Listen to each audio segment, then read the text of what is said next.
अगर आप court marriage करने से पहले ये सोच रहे हैं कि जब आप घर से भागकर शादी कर लोगे तो उसके बाद क्या लड़की के घर वाले आपके खिलाफ एफआईआर करवा सकते हैं, तो इसके बारे में मैं आपको आज जानकारी देने वाला हूं। और अगर आपको कोर्ट मैरिज से संबंधित कोई जानकारी लेनी हो या कुछ पूछना हो तो आप मेरे हेल्पलाइन नंबर पर फ़ोन कर जानकारी ले सकते हो, या आप व्हाट्सएप के माध्यम से मैसेज के द्वारा भी बात कर सकते हैं। कोर्ट मैरिज से संबंधित जो भी विषय हैं उनकी बात करते हैं जिनके कारण आपको एफआईआर का सामना करना पड़ सकता है। तो पहले मैं आपको थोड़ा शॉर्ट में बता दूं, फिर आगे डिटेल में बात करेंगे। जैसे एफआईआर किन हालातों में होती है, दूसरा जब आप कानूनी तरीके से शादी कर लेते हो तो क्या पुलिस आपको पकड़ सकती है,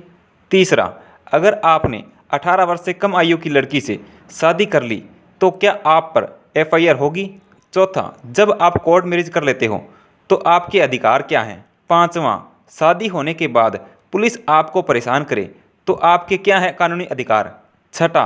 जब घर से भागें उससे पहले ये गलतियां कभी ना करें। तो सबसे पहले बात करते हैं कि एफआईआर किन हालातों में होती है। अगर आप बालिग हैं यानी लड़के की आयु 21 वर्ष और लड़की की आयु 18 वर्ष से ऊपर है और आप दोनों घर से निकल चुके हैं,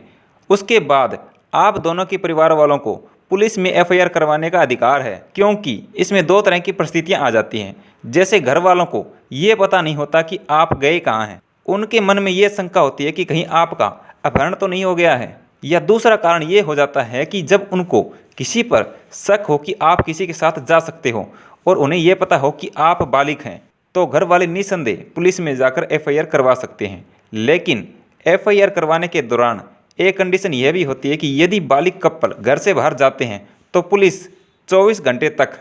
इंतज़ार करती है कि कहीं कोई गुमशुदा ना हो, या कहीं लड़की या लड़का घर से नाराज़ होकर ना चले गए हों, या कोई शादी का मामला ना हो,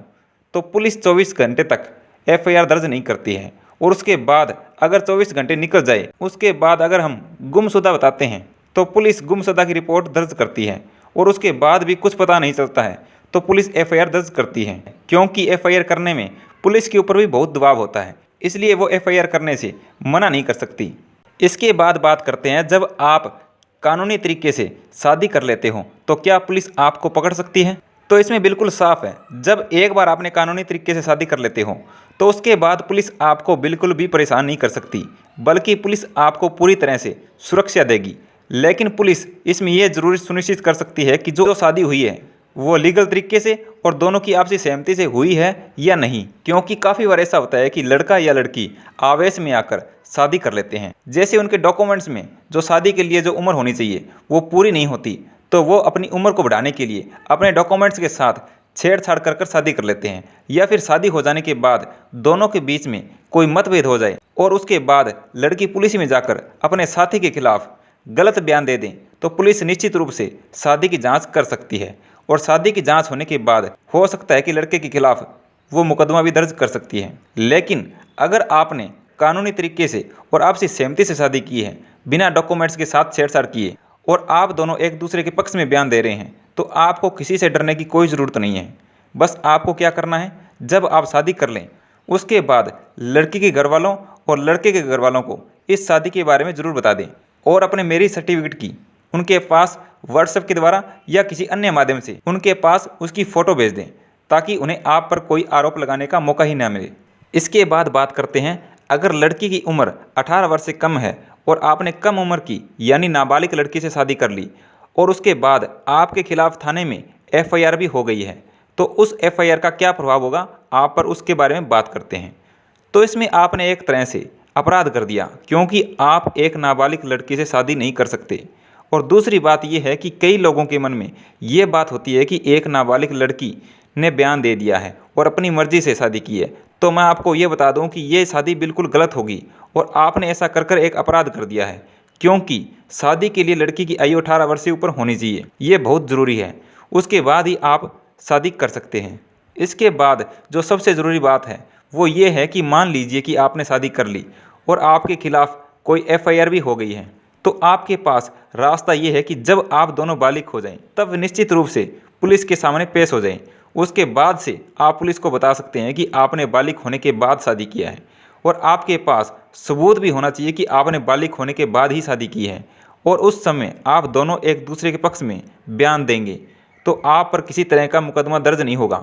और अगर पहले से कोई मुकदमा दर्ज हो गया था तो पुलिस अधिकारी इस मामले की रिपोर्ट चार्जशीट के माध्यम से पेश कर सकते हैं कि दोनों बालिग होने के बाद से आपस में शादी कर चुके हैं, इसलिए इनके खिलाफ कोई अपराध बनता ही नहीं है। तो आपको इस बात का ध्यान रखना है कि आपको शादी बालिग होने के बाद ही करनी है, नहीं तो आपके खिलाफ बहुत ही गंभीर मुकदमा हो सकता है। इसके बाद अगले विषय की बात करें तो वो है बालिग कपल के अधिकार क्या हैं। तो इसमें सबसे पहली बात तो ये है कि शादी के लिए जो बालिग होते हैं उनकी आयु, जैसे लड़की की आयु 18 वर्ष से ऊपर और लड़के की आयु 21 वर्ष से ऊपर होनी चाहिए। अगर ये जो आयु बताई है वो पूरी है और वो घर से भाग गए हैं और उन्होंने आपसी सहमति से शादी कर ली है और उस शादी में 2 गवाह भी मौजूद थे और जो लीगल तरीका है शादी करने का उस तरीके से शादी हुई है, तो पुलिस उनके खिलाफ किसी भी तरीके की कोई भी FIR दर्ज नहीं कर सकती, उनको किसी भी तरीके से परेशान नहीं कर सकती। यहाँ तक कि पुलिस की ड्यूटी तो यह है कि उन कपल को अगर किसी भी तरह का खतरा हो तो उन्हें सुरक्षा देनी चाहिए, उनकी जिम्मेदारी बनती है। कई बार ऐसा होता है कि पुलिस पर लड़की के घर वाले ये दबाव बनाते हैं कि हमारी लड़की को बहला फुसला कर ले गया है, इस तरह के आरोप लगाए जाते हैं और लड़की के घर वाले ये कहने लग जाते हैं कि हम अकेले मैरिज सर्टिफिकेट देखने मात्र से संतुष्ट नहीं हैं, हम एक बार लड़की से आमने सामने बात करना चाहते हैं, हम उसके मुंह से ये सब सुनना चाहते हैं। तो उस स्थिति में पुलिस FIR दर्ज करती है और 164 का बयान करवाती है। तो अगर 164 का बयान होता है तो ये ज़रूरी नहीं कि वो कपल के खिलाफ हो। अगर वहाँ पर आपकी पत्नी आपके पक्ष में बयान देती है तो आपके खिलाफ नहीं जाएगा।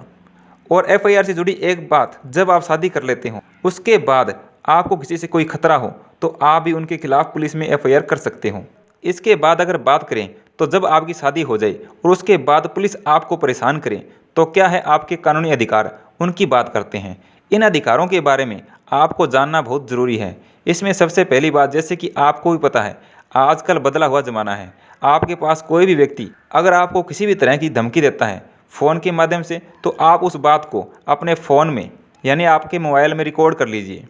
अगर वही व्यक्ति आपको सामने से आकर धमकी देता है तो उसका वीडियो बना लें और ये सब पुलिस रिश्वत लेकर कर रही है तो उसकी शिकायत आप उनके बड़े अधिकारियों को कर सकते हैं। आप उन बड़े अधिकारियों को ये बोल सकते हैं कि आपने कानूनी तरीके से शादी कर ली है और आपको पुलिस परेशान कर रही है। अगर इससे भी बात न बने तो आप अपनी जो भी हाई कोर्ट लगती है उसमें जाएं और वहाँ पर रिट पिटीशन फाइल करें और आप रिट पिटीशन के अंदर ये मांग करें कि आपके मौलिक अधिकारों का हनन हो रहा है, इसलिए आपको पुलिस से सुरक्षा चाहिए और पुलिस आपको सुरक्षा नहीं दे रही है, इसलिए तुरंत उनको निर्देश दे कि वह आपको सुरक्षा दे। अगर आप सही दस्तावेज लेकर हाई कोर्ट जाओगे और कोर्ट को लगता है कि आप बालिग हैं तो निश्चित रूप से निर्देश जारी कर सकती है पुलिस को आपकी सुरक्षा प्रदान करने के लिए। इसके बाद अगर बात करें तो जब भी आप घर से भागते हैं तो ये गलतियां कभी ना करें। जैसे जब भी आप अपने घर से निकलते हैं तो आप अपने घर से कोई भी पैसा या गहने आदि चोरी करके न भागें। और दूसरी बात, आप अपने डॉक्यूमेंट साथ लेकर निकलें, बिना दस्तावेजों के की गई शादी लीगल नहीं होती।